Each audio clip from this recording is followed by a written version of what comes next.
Eh, Bien, compañeros, buenas tardes. En esta oportunidad vamos a comenzar con el tema de hidrostática 2, que es el último tema antes del parcial. Eh, es la continuación de hidrostática 1, pero más aplicado a la fisiología humana, ¿no? Más aplicado a la parte médica.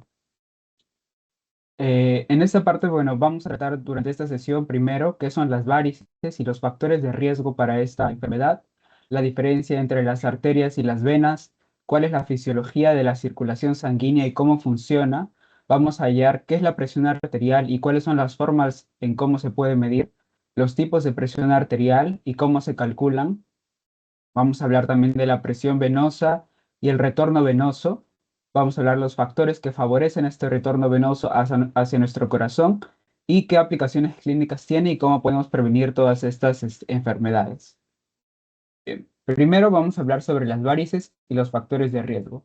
Las varices no son nada más que unas venas dilatadas, no que están tortuosas. Eso quiere decir que han cambiado su forma. Tortuosas quiere decir de esta forma de acá. Deberían ser lisas y rectas, pero como se ha acumulado la sangre y se han deformado y adquieren esta forma que es tortuosa. ¿No? Esto se conoce, las varices se conocen como el síndrome de insuficiencia venosa. Esto va a ocurrir porque las válvulas venosas no van a cerrar correctamente y no van a permitir que la sangre pueda retornar hacia el corazón para que sea oxigenada. No, como aquí estamos viendo, no, la válvula normal es como una compuerta que va a permitir que la sangre desde los miembros inferiores ascienda hacia el corazón. Pero cuando se altera o se sucede algo que altera la forma normal de la varice, ¿no? Se daña la válvula y no permite el retorno venoso hacia el corazón. Se daña esa compuerta y ya no regresa o se dificulta mucho para que regrese el corazón y por eso es que cambia su forma o se hincha. ¿Cuáles son los factores de riesgo? Los principales factores de riesgo para esta enfermedad, comenzamos con la obesidad. La obesidad lo que va a hacer es va a aumentar la presión en la parte abdominal y sobre todo en la parte intraabdominal. Esta presión que se ejerce se va a ejercer también sobre nuestros miembros inferiores y va a impedir va a ser más costoso que la sangre pueda retornar al corazón. Recordemos que la sangre tiene que subir desde los miembros inferiores hasta el corazón y con ese peso extra que tenemos en la región intraabdominal va a dificultar ese movimiento. Luego tenemos también la hipertensión. Cuando esté elevada nuestra presión arterial también se dificulta el retorno venoso. También tenemos en el sedentarismo. Lo que sucede en el sedentarismo es que la falta de movimiento reduce el movimiento o el drenaje mm, que los músculos van a favorecer. Los músculos favorecen el drenaje y aprietan las venas para que regrese a nuestro corazón. Entonces, si nosotros estamos en estado sedentario, no permitimos que los músculos se contraigan y favorezcan ese retorno venoso. Luego también puede ser por la genética. Si es que nosotros tenemos antecedentes, de repente nuestros padres o nuestros abuelos han padecido de esta enfermedad, es mucho más probable de que nosotros también seamos propensos a desarrollarlas en un futuro, dependiendo de las condiciones a las que nos enfrentemos. ¿Qué condiciones pueden ser? En este caso, puede ser la ocupación a la que nos vayamos a dedicar. Esta ocupación puede, predisponer nuestro sistema a desarrollar estas varices. ¿Cómo así? En las ocupaciones en las que implica estar demasiado tiempo de pie o demasiado tiempo sentado. Cuando uno está de pie por mucho tiempo, sentado por mucho tiempo, se limita la movilidad muscular. Y como mencioné, los músculos es un factor importante que va a permitir, van a apretar esas venas para que pueda impulsar el retorno hacia el corazón. Eso es importante ya que nosotros como futuros cirujanos, si es que lo vamos a hacer, cuando tenemos una cirugía, pueden incluso haber cirugías de 8 o 6 horas y entonces durante ese tiempo vamos a estar una gran cantidad de tiempo, una gran cantidad de horas en las que no vamos a poder moverle las extremidades. Entonces es importante tomar otras medidas para poder prevenir la aparición de estas varices. Y también un factor que también que también nos predispone para el desarrollo de las varices sería la edad, ya que con el paso de los años, estas venas van a perder elasticidad, ¿no? Se vuelven más rígidas y también esto dificulta el paso de la sangre. Bien, como sabemos, ¿no? Los vasos principales que tenemos en nuestro cuerpo, tenemos las arterias y las venas. Y aquí puse un cuadro que resume todas las diferencias que tenemos nosotros entre las arterias y las venas. Primero, la presión en las arterias va a ser más alta. ¿Por qué sucede esto? Porque las arterias van a recibir todo el impulso del corazón que va a salir con fuerza para que tiene que llegar a todos nuestros tejidos. Entonces, las arterias están predispuestas a poder soportar una presión alta. En cambio, ya cuando la sangre que va a las arterias pasa por los capilares y luego a las venas, la presión ya se va perdiendo. Entonces las venas van a trabajar con una presión baja. Como las arterias reciben una gran fuerza, como mencioné del corazón, entonces el diámetro que tienen que tener tiene que ser un poco más pequeño, ¿no? Para poder soportar toda esa presión. En cambio, en el caso de las venas, como ya la presión ha disminuido, ¿no? Las venas son los grandes almacenes de sangre que tenemos en nuestro cuerpo, por lo tanto, su diámetro va a ser grande. Aquí, como mencioné en las válvulas en la diapositiva anterior, van a ser como estas pequeñas compuertas. Son unas compuertas que solamente son unidireccionales. ¿Eso qué quiere decir? Que solamente se abren en una dirección. En este caso, en sentido hacia el corazón. No tienen otra dirección. Eso quiere decir que impiden que la sangre pueda caer. O sea, si la sangre ya sube, la compuerta se abre para que la sangre suba, se cierra y ya la sangre, por acción de la gravedad, ya no puede bajar, ¿no? Por más que haya la gravedad, la válvula se cierra y no permite que la sangre descienda. Entonces, las arterias no presentan válvulas, pero en el caso de las venas sí van a presentar válvulas. ¿Todas las venas van a presentar válvulas? No, porque no todas las venas participan en el retorno venoso, ¿no? Las venas normalmente que tienen mayor de 1 milímetro de diámetro son las que sí van a presentar válvulas y favorecen el retorno venoso. En este caso, en las arterias vemos que la sangre que transporta mayormente es sangre oxigenada, ¿no? La sangre oxigenada que normalmente en los dibujos la vemos como roja, la sangre roja, y la hipooxigenada o poco oxigenada que la vemos en los dibujos de color azul, ¿no? A excepción de todo lo que tiene que ver con circulación pulmonar. En el caso de la arteria pulmonar va a ser la única que va a transportar sangre hipoxigenada y en el caso de las venas, la vena, eh, la vena, la vena pulmonar van a ser las únicas que van a transportar sangre oxigenada.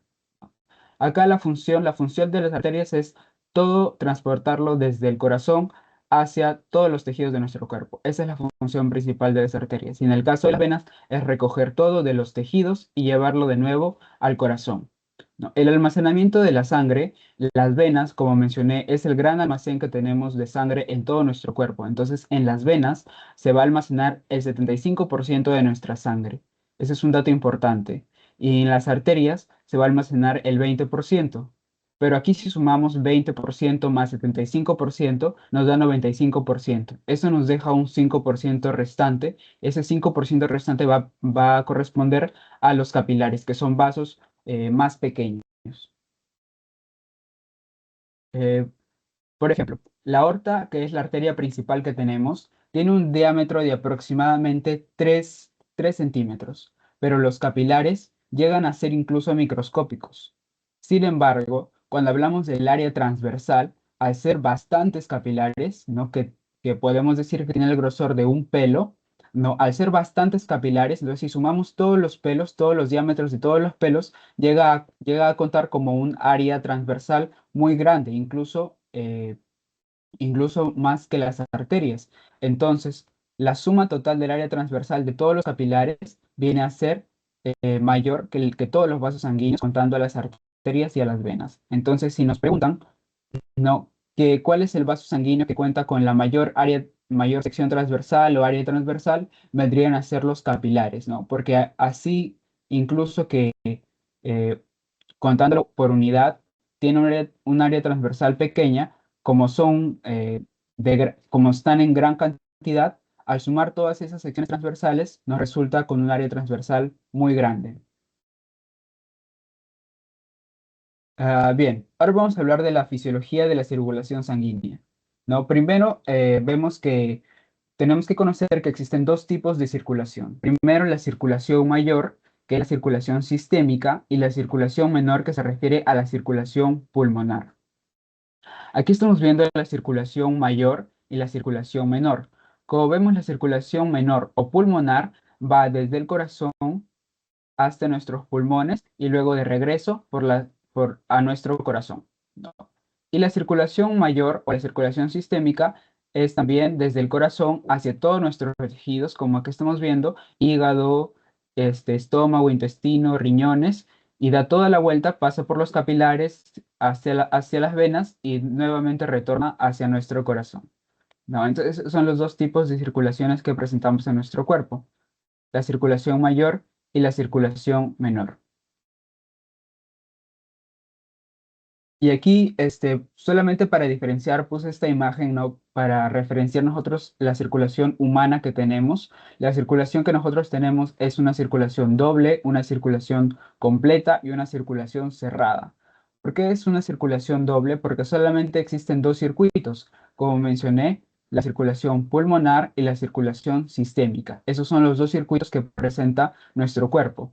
También es una circulación completa la que tenemos, ya que está compuesto de una sangre oxigenada y una sangre hipoxigenada que no se llegan a mezclar. Como estamos viendo aquí en los artrópodos, esta parte que se vuelve morado quiere decir que se mezclan. De igual manera que en los reptiles, esta parte morada quiere decir que se mezclan. Pero aquí en nosotros que somos los mamíferos, no se llega a mezclar la sangre oxigenada con la hipoxigenada, sino que cada una tiene su circuito propio. Y cerrada, la circulación humana es cerrada también porque la sangre no sale de los vasos. Eso quiere decir que la sangre solamente va a circular por los vasos sanguíneos y no se va a ir por otro lado como el líquido extracelular o el intersticio. No, la sangre de los humanos solamente recorre los vasos sanguíneos, como hemos mencionado, arterias, venas y los capilares. Bien, antes, para hablar aquí un poco de la trayectoria que sigue la sangre, la trayectoria que sigue la sangre primero va del ventrículo de la parte izquierda, que vendría a ser esto acá rojo, ¿no? Que sale para la aorta. Sale por la aorta, que aquí está señalado arteria aorta, ese es el ventrículo izquierdo. Sale para la aorta, luego va a todas esas arterias que van a todo nuestro cuerpo, las arterias sistémicas, pasa a los capilares, que son esos montoncitos morados, esos son los capilares y en los capilares es donde se da la hematosis. En los capilares se va a dar el intercambio de oxígeno y CO2. Y este CO2 es el que va a pasar de los capilares a las vénulas, que las vénulas se van a convertir en las venas y esto se va a reunir, todas estas venas del cuerpo se van a reunir en la vena cava y van a desembocar en la aurícula derecha, ¿no? Y luego de la aurícula derecha, que es esta parte azul, no la parte de arriba azul, va a pasar para abajo al ventrículo derecho y esto sale para la circulación pulmonar. Del ventrículo derecho sale para la circulación pulmonar, como vemos este color azul, todo esto es sangre hipoxigenada o desoxigenada, ¿no? Y se va a los pulmones para ser oxigenada nuevamente. Y cuando ya está oxigenada, viene por la vena pulmonar y va a desembocar en la aurícula izquierda. Por eso dije que en este caso, en la circulación pulmonar, las funciones, se podría decir, de la arteria y de la vena pulmonar están invertidas, porque la arteria pulmonar va a ser la encargada de transportar sangre desoxigenada, y la vena pulmonar va a ser la encargada de llevar la sangre oxigenada de nuevo al corazón.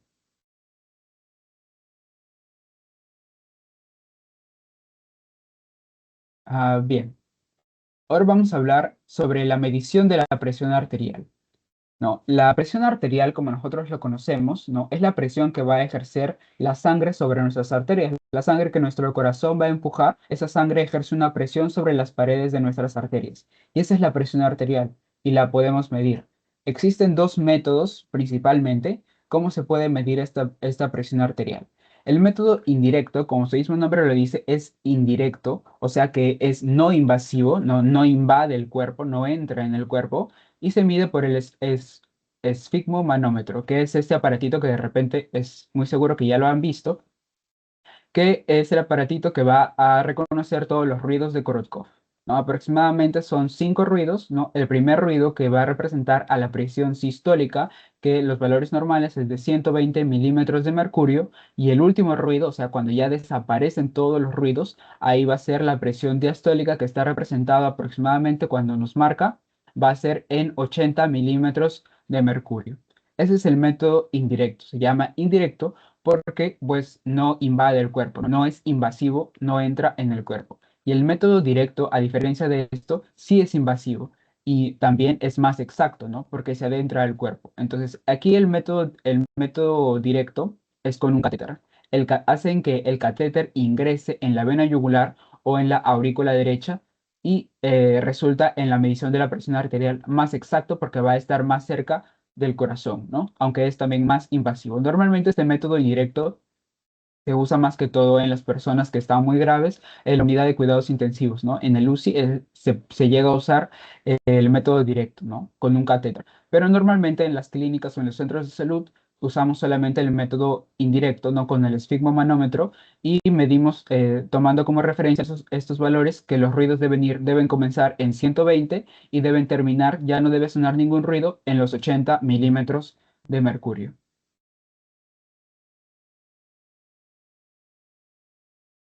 Bien, aquí vamos a hablar un poco de cómo podemos usar el esfigmomanómetro, ¿no? Primero debemos buscar el miembro superior. O sea, ¿eso qué quiere decir? Que debe ser en uno de nuestros brazos. Puede ser el derecho o el izquierdo. Normalmente se prefiere generalmente el izquierdo, ya que está más cerca al corazón. Sin embargo, lo que se debería hacer es medir en ambos brazos y ver cuál es el que tiene mayor presión, ¿no? Si son ambos brazos, deberían ser la misma presión. Sin embargo, puede ocurrir ciertas anomalías en el caso de que un brazo pueda tener las venas más gruesas o más anchas que las arterias más anchas que en el otro brazo. Entonces medimos ambos brazos, vemos cuál es la que marca las presiones mayores y medimos ese brazo, ¿no? Si no lo queremos tomar así, siempre podemos optar por el brazo izquierdo, que es el que está más cerca a nuestro corazón. ¿No? Ubicamos la arteria braquial, que es la arteria que recorre nuestro brazo, ¿no? El manguito que vemos aquí, el manguito o brazalete, que es el que vemos aquí, lo vamos a colocar en el brazo, ¿no? Alrededor del brazo, y el estetoscopio con su pliegue, ¿no? Este es el estetoscopio es para poder escuchar, ¿no? Lo podemos con su pliegue en el codo, ¿no? Estos son, vamos a explicar el procedimiento, pero para que conozcan, aquí están las partes de un esfigmomanómetro. Primero tenemos el brazalete o el manguito, los tubos y las vías. Este va a ser el manómetro, que es lo que nos va a indicar el rango desde 120 hasta 80, o si la persona es hipertensa, no puede llegar hasta valores más altos. Esta es la perilla, que es la que nos va a ajustar. La perilla es la que vamos a presionar para que se vaya hinchando aquí el brazalete, y con la válvula vamos a poder desinflar, ¿no? Poco a poco, conforme al procedimiento para medir la presión arterial. Hay tres pasos esenciales para poder nosotros llegar a medir la presión arterial. Primero vamos a inflar el manguito, ¿no? Presionamos la bombilla y vamos a medir, inflar el manguito, logrando que la presión, o sea, la presión, este hinchamiento del brazalete va a superar a la arteria de nuestro brazo, o sea, la arteria braquial, y la va a presionar hasta que colapse y ya no vamos a escuchar ruidos, porque normalmente de nuestra arteria braquial llegamos a escuchar las palpitaciones, ¿no? El pulso llegamos a escuchar de nuestro brazo, pero entonces tenemos que presionar y hacer que esto se hinche, al que alcance una presión mayor a la de nuestro brazo, a la arteria de nuestro brazo, y entonces hasta que la presione, la colapse y ya no vamos a escuchar ningún ruido. Ahí es donde ya debemos dejar de inflar, ¿no? Luego, girando nosotros aquí la válvula, vamos a girar y vamos a comenzar a desinflar cuidadosamente el manguito, ¿no? Y cuando se igualen las presiones del mango con la arteria, es donde se van a comenzar a escuchar los ruidos. Recordemos que el primer ruido que nos marca, el primer ruido que escuchamos, ese ruido va a ser la presión sistólica, que normalmente está en los 120 milímetros de mercurio. Ahí van a iniciar los ruidos de Kolotkov. ¿Y cuándo van a terminar? Cuando ya no escuchamos ningún ruido, ¿no? Esto se va a continuar desinflando y continúan los ruidos.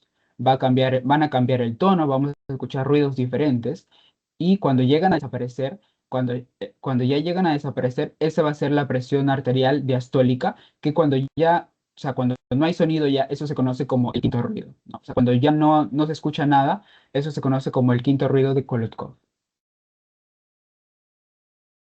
Eh, bien.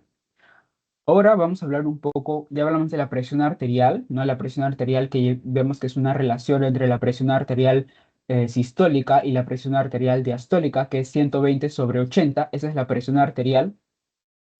Pero cuando lo queremos ver en un solo número, tenemos que hallar la presión arterial media, ¿no? Que se conoce con las siglas de PAM. En el corazón, ¿no? Aproximadamente el valor que se está tomando para este curso es de 100 milímetros de mercurio, ¿no? Y tú lo puedes sacar con esta fórmula, ¿no? Aquí está PAM, la presión arterial media va a ser igual a la diastólica más la resta de la sistólica con la diastólica sobre 3.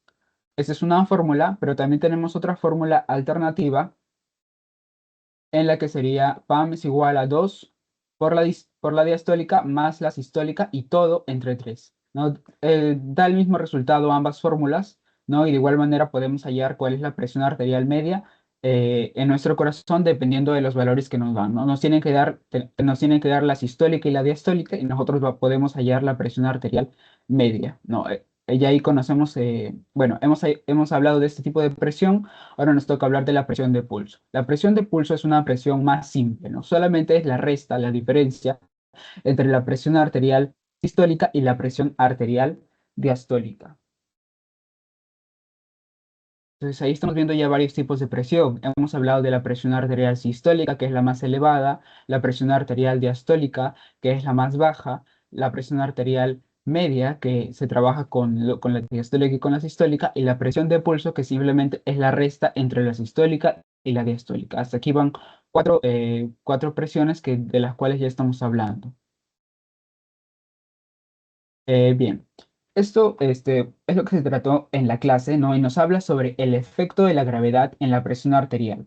Cuando nosotros estamos echados, ¿no? Como hablamos la clase pasada, hemos hablado de que la presión es igual a fuerza sobre área, ¿verdad? Entonces aquí cuando nosotros estamos echados, que se llama como cúbito dorsal, la presión en nuestro corazón, como estamos viendo, la presión arterial media, esto que dice acá, la presión arterial media en nuestro corazón es 100 milímetros de mercurio. Entonces, igual en este caso, en nuestro corazón va a ser 100 milímetros de mercurio. Ese es el valor que se está tomando en este curso. Y como no estamos todo en el nivel cero, no hay nada que se levante o que supere este nivel, todo está en este nivel, entonces tanto en la cabeza como en el pie va a redondear, o sea, se va a acercar a ese valor, ¿no? Puedes tomarlo como 100, puedes tomarlo como 99, 98, pero todo se va a acercar a 100, porque no hay nada que altere ese nivel cero, ¿no? Todo nuestro cuerpo se encuentra en ese nivel. Pero ¿qué sucede cuando ya nos ponemos de pie? ¿No? Cuando nos ponemos de pie, vamos a ver que toda la sangre, ya no va a estar en un mismo nivel, ya no va a estar en el nivel cero horizontal, sino que la sangre va a caer. Entonces, por ende, ya van a cambiar los valores de la presión arterial que tenemos en nuestra cabeza y en nuestros pies. En este caso, como toda la columna de sangre va a caer sobre nuestros pies, esta presión de nuestros pies se va a alterar, ¿no? Se va a aumentar, ¿no? Porque la presión va a ser más. Y como ya de la cabeza cae, ¿no? Esta sangre cae hacia los pies, entonces la presión de la cabeza va a descender. Entonces, ¿cómo es que se halla esto? ¿No? Porque hay una fórmula para poder hallar usando lo que tenemos aquí con la presión hidrostática, ¿no? Entonces, la presión hidrostática que nosotros tenemos que ver es la fórmula para poder hallar, es la fórmula para hallar la presión de los líquidos a cierta altura. Como nosotros estábamos en el nivel cero, la altura vendría a ser cero. Por eso es que no se alteraba ni en la cabeza, ni en los pies, ni en el corazón. Pero cuando ya nos ponemos de pie, ya la altura, ¿no? Entre nuestro corazón y la cabeza va a ser de 39 centímetros, ¿no? Hay una cierta altura y también la distancia entre nuestro corazón y los pies es de 130 centímetros. Entonces ahí ya tenemos los datos para trabajar, ¿no? Completamos los datos, presión hidrostática, tenemos aquí que la presión hidrostática va a ser igual a la densidad por la gravedad por la altura de la columna. Entonces, como estamos hablando acá de sangre, tenemos que ver que la densidad de la sangre, en este caso, va a ser de 1060. Entonces vamos a hablar lentamente para poder entenderlo, ¿no? La presión de la cabeza va a ser la presión sanguínea menos la presión hidrostática de 39 centímetros de sangre. Entonces, vamos a hallar aquí está la fórmula, ¿no? La densidad de la sangre es de 1060 kilogramos por metro cúbico. Ese es un dato que nos lo tienen que dar. Y la gravedad se ve como 9,8 metros sobre segundo cuadrado. La fórmula que tenemos aquí es que la presión es igual, ¿no?, a la densidad por la gravedad por la altura. Ahora tenemos que convertir la altura, no podemos trabajar en centímetros, ¿no? Ese 39 que vemos acá, lo hemos aproximado a 40, ¿no? Ahorita vamos a hallar la presión que tenemos en nuestra cabeza. Entonces, 39 centímetros lo hemos aproximado acá a 40, y cuando lo pasamos a metros, ¿no?, 40 centímetros se convierten en 0,4 metros. Y simplemente ahora sustituimos en la fórmula, ¿no? La altura, 0,4, por la densidad de la sangre, que es 1060, por la gravedad, que vendría a ser 9,8, ¿no? Y calculamos y nos sale que la presión, entonces sería 4.155 pascales, ¿no? Pero como nosotros aquí estamos trabajando, no estamos hablando de en milímetros de mercurio, estamos trabajando todo, entonces tenemos que pasar esto por nuestra regla de conversión, que ya debemos saberlo, que 1 milímetro de mercurio es igual a 133 pascales.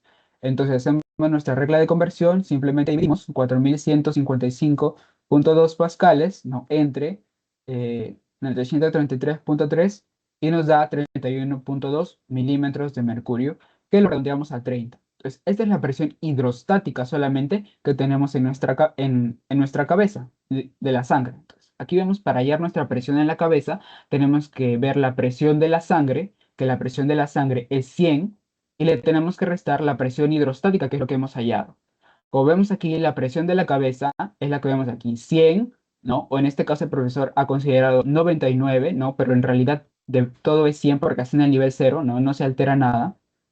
Entonces, sería 99 en este caso, viendo esto, menos 30, que es la presión hidrostática que hemos hallado, y tenemos que la presión en la cabeza, ¿no?, sería 69.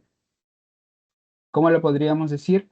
De que esta presión, ¿no?, de 30,4, que es lo que hemos hallado, ¿no?, es la disminución de la presión de la cabeza. Es la disminución de la presión en la cabeza. No es la presión total, sino es cuánto se ha reducido de la base, ¿no? Del 100 es cuánto se ha reducido. Aproximadamente es 30. Entonces, como la PAM, estamos viendo aquí que la presión arterial media vendría a ser 100, ¿no? 100, cuando estamos en un nivel 0 es 100 y nuestro corazón sigue siendo 100. Entonces, solamente le tenemos que restar la presión hidrostática de lo que estamos hallando, ¿no? Le restamos 100 menos 31,2, que es lo que hemos hallado acá, y tenemos 68,8, ¿no?, que coincide en este caso con el valor del profesor, que ha puesto 69 milímetros de mercurio, ¿no? Y de igual manera sucede con los pies. En este caso, ¿no?, en este caso, la presión de la cabeza se ha reducido, ¿no? Por lógica, sabemos que la presión de la cabeza se ha reducido porque la sangre de la cabeza está bajando por la fuerza de gravedad. Y en este caso, la presión de los pies es la que ha aumentado. Entonces, en el caso de los pies, ya no se va a restar, sino se va a sumar. La presión de la sangre, que ya la tenemos, que aquí estamos viendo, estamos trabajando con 98, ¿no? Y se le tiene que sumar, lo mismo hacemos con la presión hidrostática, a 130 centímetros de sangre. Entonces, ¿qué es lo que tenemos que hacer? De igual manera reemplazamos aquí los mismos datos. La altura ahora va a ser 130 centímetros, o sea, 1,3 metros, por la densidad, que de nuevo sería 1060, por la gravedad, que sería el 9,8. Entonces, multiplicamos esto y hallamos la presión hidrostática en los pies. De nuevo, nos va a salir en pascales y tenemos que convertirlo a milímetros de mercurio, simplemente dividiéndolo entre 133,3. Nos va a salir aproximadamente nos va a salir 100. Entonces, como ya tenemos que trabajar con el nivel base, el nivel cero, que es 98, solamente le sumamos esos 100 que nos ha salido de la fórmula, y nos resulta que en los pies vamos a tener una presión de 198 milímetros de mercurio. Y así es para hallar la presión total que nosotros vamos a tener tanto en la cabeza como en los pies. Recordemos que todo se trabaja del nivel base que tenemos, que en este caso es 100, en la cabeza 99 y en los pies 98. De esa forma, de esto vamos a restar o sumar. De la cabeza vamos a restar porque la presión disminuye, y en los pies vamos a sumar. ¿Qué se va a sumar? La presión hidrostática, ¿no? A nivel base siempre le va a afectar. En la cabeza es la presión base menos la presión hidrostática. Y en los pies es la presión base más la presión hidrostática, ¿no? Dependiendo de la altura y siguiendo esta fórmula, ¿no? Para ver este, vamos a hablar este ejemplo, ¿no?, mayor detenimiento, ¿no? Aquí vamos a ver que la densidad de la sangre, esto es importante, 1060 kilogramos sobre metro cúbico. Y la gravedad la estamos trabajando como 9,8. Recordemos la fórmula de la presión hidrostática, ¿no? Que tenemos que es densidad por altura por la gravedad. La altura, dependiendo que nos digan, ¿no? Si está la cabeza, normalmente es 39 centímetros o 40 centímetros, lo tenemos que pasar a metros y simplemente luego ya sustituimos todos nuestros datos en la fórmula. Es una multiplicación que recordemos nos va a salir en pascales. Siempre que hagamos esto nos va a salir en pascales porque la unidad normal, la unidad base de las presiones son los pascales. Y por nuestra regla de conversión lo tenemos que pasar de pascales a milímetros de mercurio. ¿Cómo lo hacemos? Dividiéndolo entre 133,3. Entonces nos va a salir algo de 30. Este 30 no, es lo que tenemos que restar a la presión base. Si hablamos de los pies, si hablamos de la cabeza, tenemos que es 99. ¿No? 99, entonces a 99 le restamos estos 30 y tenemos la presión total en la cabeza que sería de 69 milímetros de mercurio, ¿no? Aquí está, lo hemos comprobado. O sea, se entendió este ejemplo porque puede ser de que de repente les pregunten algo así, ¿no? Hallar la presión total que tenemos en nuestra cabeza o tenemos en nuestros pies. Entonces van a tener que sumar o restar a la presión base dependiendo el ejercicio que les pongan. ¿Sí? ¿Pudieron entender este ejemplo?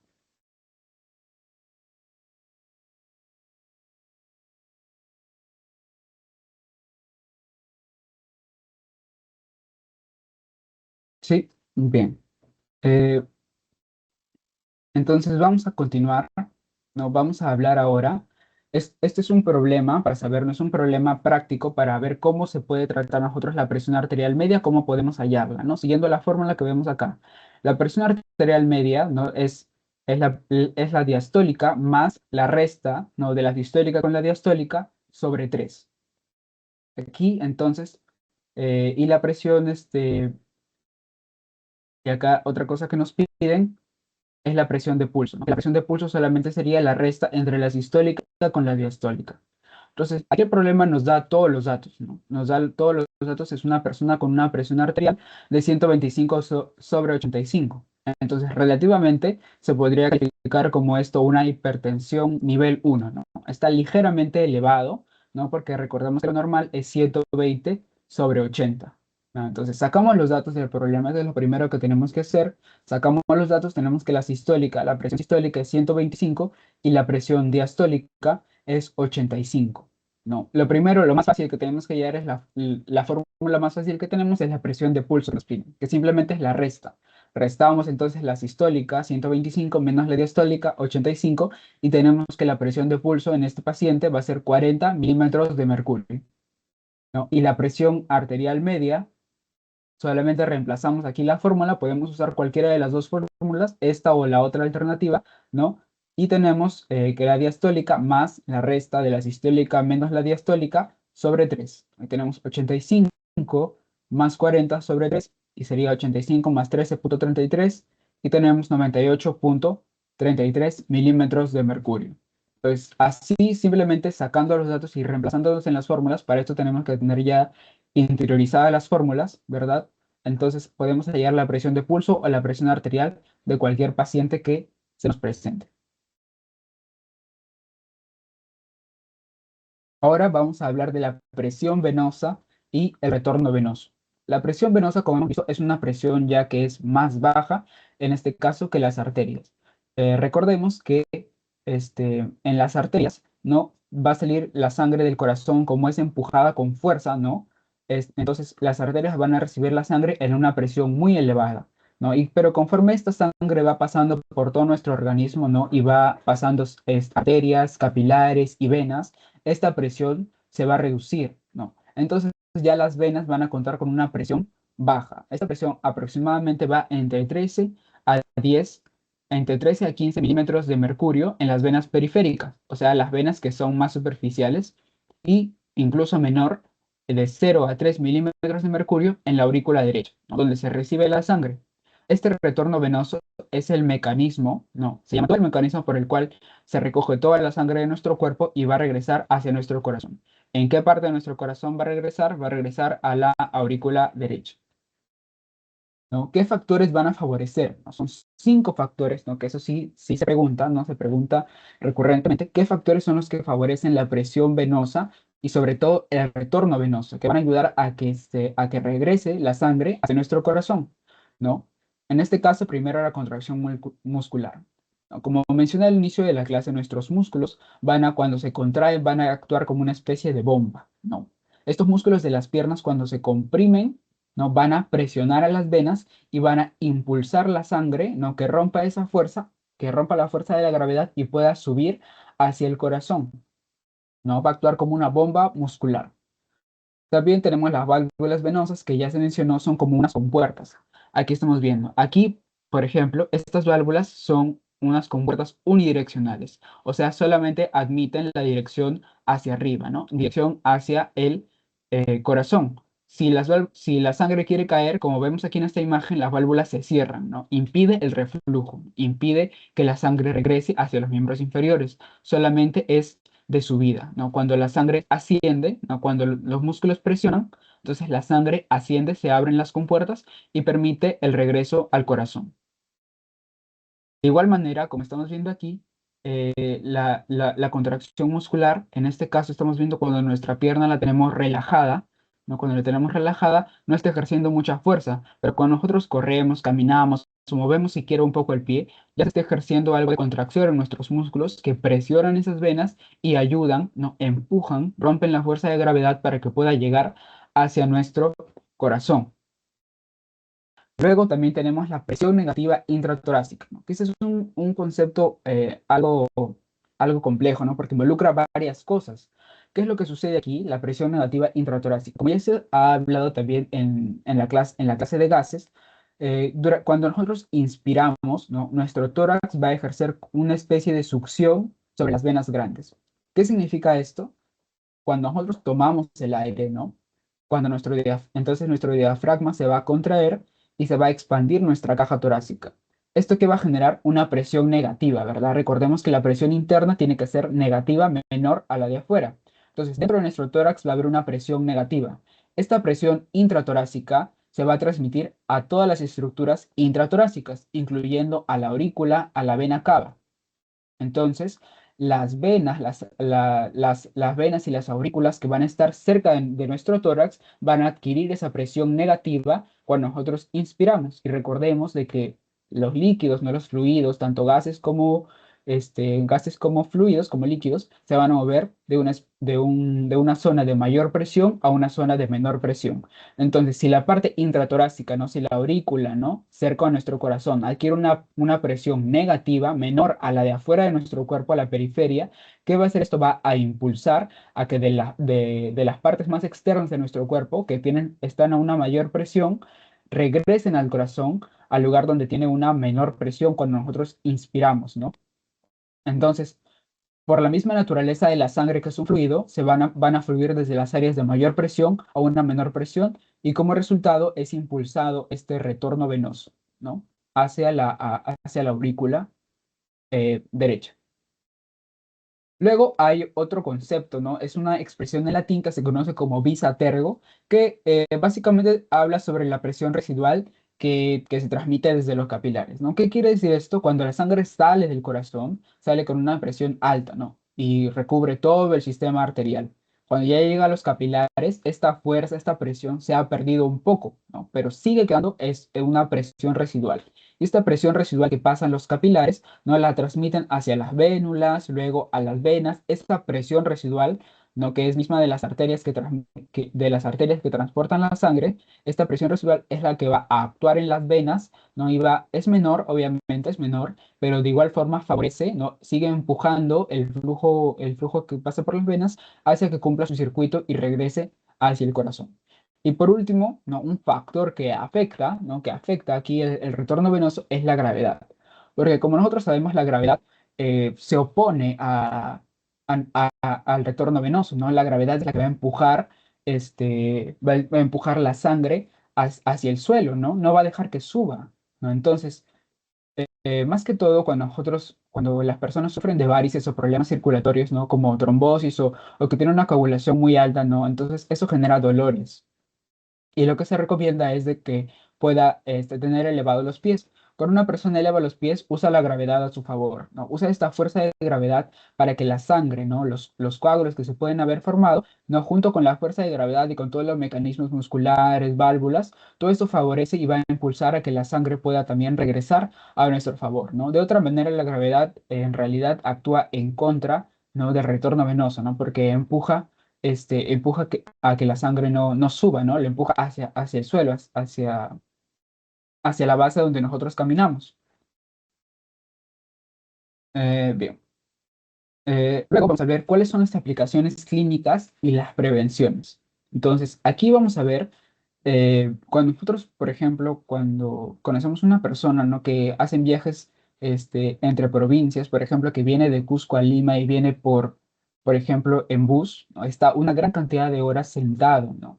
Entonces, esa persona, ¿qué es lo que puede pasar? Cuando una persona está sometida a una gran inmovilidad, ¿no? Por demasiado tiempo se produce lo que se conoce como una éstasis sanguínea. Como su mismo nombre lo dice, éstasis viene de estático, o sea, se pierde el movimiento. Esto puede aumentar el riesgo de que se formen las varices, o sea, de que se malogren las válvulas, no se dañen las válvulas, no se forme trombosis, o sea, se coagule la sangre, no se formen obstrucciones que impidan el retorno venoso y también una hipotensión ortostática. Hipotensión ortostática es lo que hemos hablado diapositivas atrás, en la que sucede mayormente en las personas que son adultos mayores, ¿no? Que cuando están echados y se levantan de golpe, entonces ese cambio de presión brusco de la cabeza, ¿no? Que está a un nivel base, está a 100 milímetros de mercurio, y cuando se levanta baja a 69 milímetros de mercurio, esa diferencia de presión a las personas mayores les choca bastante, ¿no? Cuando te levantas muy rápido y sientes esos mareos o dolor de cabeza, eso se conoce como una hipotensión ortostática. Entonces, ¿cuáles son las recomendaciones que para las personas que padecen de esto? Primero, ¿no? O para prevenir esto, ¿no? Moverse cada hora si es que se está sentado, ¿no? E incluso levantarse un momento o simplemente mover nuestras extremidades inferiores de arriba abajo pueden prevenir, ¿no? De que nos aparezcan las varices o que nos aparezcan lo que conocemos como las arañitas, ¿no? Cuando se comienza a hinchar las venas de nuestros miembros inferiores. También las medias de compresión. Recordamos que las medias de compresión no son un método terapéutico, o sea, las medias de compresión no van a curar nuestras varices, sino lo que hace es que es un método preventivo, o sea, para prevenir. Por ejemplo, en estos casos de viajes largos, se recomienda usar las medias de compresión con un método preventivo, ¿no? Pero no es la cura en sí, ¿no? Ya no va a arreglar nada cuando el problema ya está dado. Cuando las varices ya han aparecido, ya las medias de compresión, que son unas medias que ejercen cierta fuerza en ciertas partes, ¿no? En ciertas partes de nuestras extremidades, ¿no? Ya no pueden hacer nada una vez que las varices ya han aparecido. También se recomienda por eso hacer ejercicio regularmente para mejorar nuestro tono muscular, porque así nosotros caminemos o contraigamos nuestras piernas, la persona que hace más ejercicio tiene más masa muscular, ¿no? Está más tonificado y entonces la circulación también favorece también a la circulación. A diferencia de una persona con sarcopenia, una persona que ha perdido gran parte de su masa muscular, ¿no? Que se conoce como sarcopenia, para esa persona se le va a dificultar un poco más mantener una correcta circulación, ya que por más que haga contracciones sus músculos, va a dificultar va a ser más difícil de que esos músculos ejerzan presión sobre las venas en este caso y puedan favorecer el retorno venoso. Entonces, cuando nosotros estamos en éstasis sanguínea por periodos muy prolongados de tiempo, lo que sucede es lo que se conoce como una triada de Virchow. Cuando se combina éstasis, o sea, no hay movimiento, con hipercoagulabilidad, ¿no? O sea, se forman los coágulos, se produce un daño endotelial, ¿no? Se daña las válvulas, se daña el tejido vascular y se produce lo que se conoce como trombosis. O sea, la sangre se coagula, se atora y se obstruye la correcta circulación, ¿no? Y por último, ¿qué otras aplicaciones clínicas podemos tener? Como recordamos, más que todo en UCI, cuando se monitorea la presión venosa, no se monitorea mediante lo que se conoce como una presión venosa central. Esta presión venosa central, de igual manera, es cuando se introduce un catéter, como ya hablamos antes, se introduce un catéter y se puede medir, ¿no? De manera más directa, más exacta, cuál es la presión venosa que nosotros vamos a tener, ¿no? Es para evaluar también el volumen sanguíneo. ¿no? Con la presión podemos evaluar el volumen sanguíneo que tenemos cuando estamos en UCI. Aquí está la presión venosa central, es una medición invasiva, ¿no? O sea, es una medición que ingresa a nuestro cuerpo mediante un catéter. Va a ir directo a la vena yugular o a la vena subclavia. Normalmente, ¿no? Como hemos dicho, la presión venosa central, las venas tienen una presión baja. En este caso, la presión es de 4 a 12 centímetros de agua, que haciendo la conversión, ¿no? De centímetros de agua, ¿no? Es de 2 a 6 milímetros de mercurio. Y es útil, más que nada, como dije, la presión venosa central tiene su utilidad en el UCI, en unidad de cuidados intensivos, para evaluar el volumen sanguíneo. Y bueno, como resumen, ¿no? De acá salen preguntas bastantes para los exámenes y para los pacientes. Es un cuadro comparativo de las arterias, venas y los capilares. Principalmente en lo que más se tiene que hacer énfasis es en la función, en cómo es el flujo, la presión, el volumen sanguíneo y el flujo, ¿no? Vamos a analizar rápidamente las principales características de estos tres vasos. La principal función de las arterias es llevar sangre del corazón al cuerpo.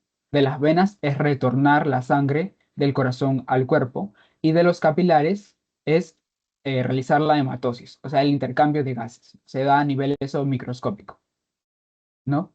La dirección del flujo de las arterias, eso no debemos olvidar, siempre sale del corazón. Las arterias son vasos que salen del corazón, van del corazón a todos nuestros tejidos. Y en el caso de las venas, son de los tejidos, regresa, se recoge toda esa sangre baja en oxígeno para que vaya al corazón y luego a los pulmones para que sea oxigenada. Y en el caso de los capilares, esos capilares van a ser como una conexión, ¿no? Van a ser la conexión entre las arterias, luego las arterias se van a convertir en arteriolas, luego pasa a los capilares a vénulas y las vénulas se convierten en venas, ¿no? Se juntan luego las venas, todas las venas sistémicas de nuestro cuerpo hacia la vena cava superior e inferior, que son venas ya más gruesas y esas son las que van a ir a la aurícula derecha y son las que transportan la sangre hipoxigenada, ¿no? O desoxigenada. En cuanto a la presión, miremos acá la presión. Como dije, la presión en las arterias, como recibe toda la fuerza del corazón, tiene una presión alta, que es 120 a 80 milímetros de mercurio en las arterias sistémicas, ¿no? En el caso de las venas ya es más baja, ¿no? Es de 13 a 15 milímetros de mercurio en las venas periféricas y en el caso de los capilares ya es muy baja. ¿Por qué los capilares tienen una presión muy baja? Porque aquí se realiza el intercambio gaseoso. Entonces tiene que ser un proceso lento. También el flujo en los capilares es lento, porque como aquí se realiza un intercambio gaseoso, ¿no? Y la difusión de gases en sangre, entonces tiene que ser un proceso cuidadoso. Se realiza una baja presión y a un flujo lento, ¿no? En este caso de 10 a 15 milímetros de mercurio. Aquí la velocidad de la sangre, ¿no? Tenemos que usar la lógica aquí. Como sale con fuerza del corazón, obviamente en las arterias, que es la que recibe esta sangre del corazón, es una velocidad alta, en las venas ya más baja y en los capilares, como dije, es un proceso muy lento, tiene una velocidad muy baja, ¿no? Extremadamente baja, ¿no? De 0,03 a 0,1 centímetros por segundo. El área transversal, como hemos visto, solamente lo más importante aquí es reconocer de que los capilares tienen un área transversal muy grande, ¿no? Extremadamente grande, ¿no? Cuando lo vemos por unidad, vemos que los capilares son como un pelo. Entonces, este pelo puede ser como insignificante, pero como son una gran cantidad de capilares, a juntar todas esas áreas transversales de todos estos capilares resulta en un área muy grande. Entonces, aquí el que tiene una mayor área transversal vendrían a ser los capilares, más o menos del 45 al 50% del total, ¿no? En este caso, las paredes de las arterias nuevamente usando la lógica, como reciben una gran cantidad de presión, ¿no? Entonces las arterias tienen que ser gruesas, porque si no se pueden romper. Entonces tienen que ser gruesas y tienen que ser elásticas para soportar toda esta fuerza que sale del corazón. Ya las venas, ¿no? Son más delgadas, menos elásticas y presentan válvulas. Y los capilares son ultra delgados, ¿no? Porque tienen que ser las paredes muy delgadas, porque, como repito, por ahí tienen que pasar los gases, ¿no? Si son gruesas, es imposible de que los gases se puedan difundir hacia la sangre o salgan de la sangre, ¿no? El CO2 que tiene que salir sería muy, muy difícil si es que las paredes son gruesas, ¿no? Aquí las válvulas, recordemos, las únicas que tienen válvulas son las venas y son en una sola dirección, que es en dirección hacia el corazón, ¿no? Dirección hacia el centro de nuestro cuerpo, el corazón. La sangre transportada, eso ya hemos hablado, y en el caso de los capilares vendría a ser mixta. En el caso de los capilares es mixta porque es el intercambio, ¿no? de sangre oxigenada, ¿no?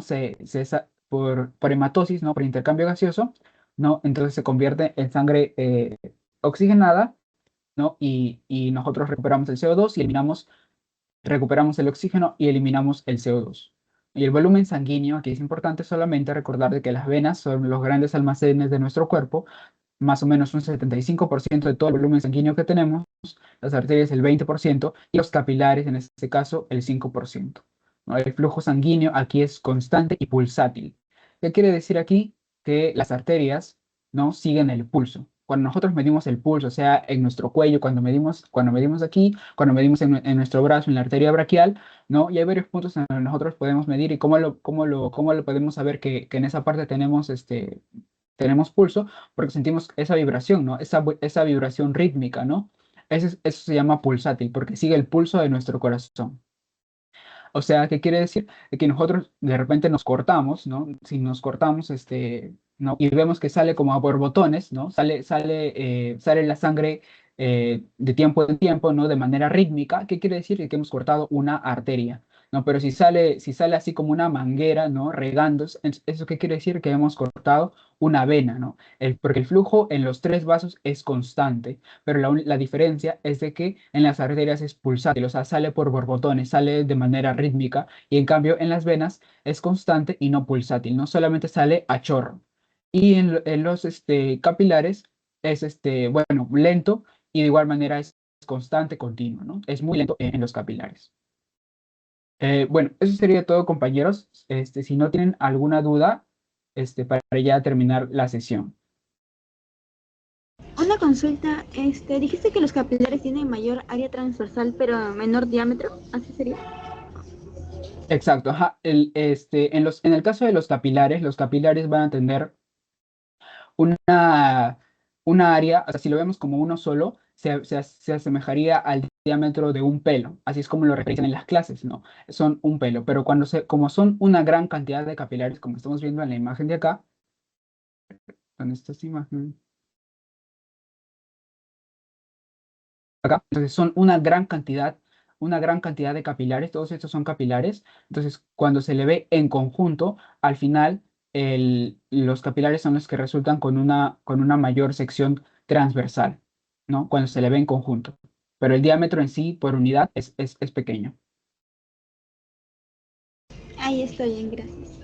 Sí. ¿Alguna otra duda, compañeros?